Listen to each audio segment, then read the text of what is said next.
We stand up for hard-working Britons. Sunak's anti-strike bill will rob millions of workers of their democratic right to withdraw their labour, force them to work against their will and allow them to be sacked if they refuse. His public order bill will treat peaceful protest like knife and gang crime. His Bill of Rights bill will reduce human rights protections and significantly reduce government accountability. See a pattern emerging here. They're all measures designed to restrict opportunities for individuals and groups to express their opposition to the government. Since when was treating peaceful protests like knife and gang crime, stripping the public of human rights and robbing workers of their fundamental democratic right to strike, standing up for hard-working Britons? He mentioned poverty. Poverty today lower than when the Conservatives first came into office. Not relative poverty, that's rising. More than 14 million people are living in poverty in the UK. That's 1 in 5. And more are being pushed into poverty every day. 2 million adults in this country can't even afford to eat every day. Child poverty is expected to reach a record 5 million in Britain this year. And the 5th largest economy in the world, these are shocking statistics and a damning indictment on the record of this government. We're getting on, we're halving inflation, we're growing the economy, we're reducing debt, we're cutting waiting lists. Well, let's see how that's going. We're halving inflation. The Bank of England's inflation target is 2%, but currently inflation is about 10%. Inflation running at 10, 11, 12, 13% makes everyone poorer. And the price of the weekly shop, if you look at food prices, has gone up by about 16%. And for the poorest families, the things they typically buy have gone up by even more. We're growing the economy.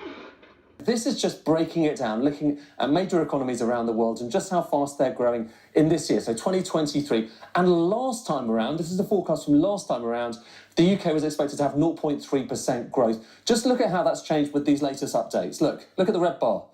It's gone all the way down to the bottom, no longer positive territory. Now it's 0.6% contraction. So basically, it's pointing towards a recession in the UK. And it is the worst in the G7. This is the G7 group of major industrialised economies from Japan all the way through to the UK. And you see the UK is by far and away the worst. And actually, when you look at all of the economies, so all major economies the IMF is surveying, look, down there, there's the UK, 0.6%. And not only is it the worst here, it is actually worse than Russia. So Russia there with 0.3% growth, the UK minus 0.6%.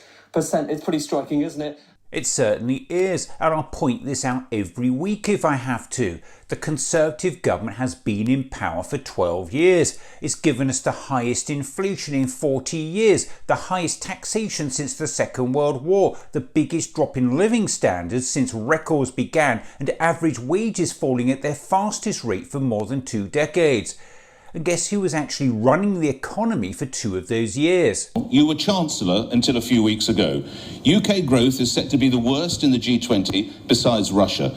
Another study says we will go from 18th to 31st out of 38 OECD countries. Members here see their pound shrinking, probably as fast as they see their high streets closing. And I'll happily point this out again. It all comes on top of a decade of soaring food banks, poverty, homelessness, falling life expectancy and wage stagnation under successive Conservative governments. We're reducing debt. Well, imagine the Prime Minister's shock when he finds out in October UK debt rose to its highest level for almost 60 years.